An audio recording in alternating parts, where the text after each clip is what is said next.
Please నన్ను వదులు, నా చావు నుంచి చావని. అందరిని పిలవరా మరి? ఆ పని మాత్రం చేయకు. ఇన్నాళ్ళు నేను కనిపించిన మీ అమ్మ నాన్న నువ్వే కాపాడుకోలేకపోతే ఇంకా కనబడిని ఆ దేవుడు ఏం కాపాడతాడు? అసలు ఎందుకు చావాలనుకుంటున్నావు? ఫెయిల్. ఫెయిలా? నేను ఫెయిల్ అయ్యాను, చచ్చిపోలే ఇప్పుడు? ఇప్పుడు ఏమి అనను డాడీ, తనేమన్నా భరించేదాన్ని. కానీ నన్ను చూస్తూ మాట్లాడకుండా ఉండిపోయారు.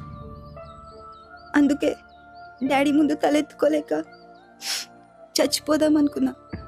చచ్చిపోతావా? సరే ఫెయిల్ అయ్యావు, ఎందుకు ఫెయిల్ ఒకసారి ఆలోచించావా? డాడీ సంపాదించిందంతా నా స్టడీస్కి ఖర్చు పెడుతున్నారు. మమ్మీకి ఒకటే భక్తి, నేను చదవాలని టెంపుల్ పక్కనే ఫ్లాట్ తీసుకున్నారు. వాళ్ళు పెట్టే సౌండ్ వల్ల చదువుకోలేకపోతున్నా.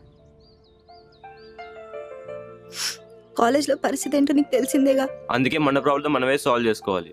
ఆ సౌండ్ వల్ల ఏం చదవలేకపోతున్నా.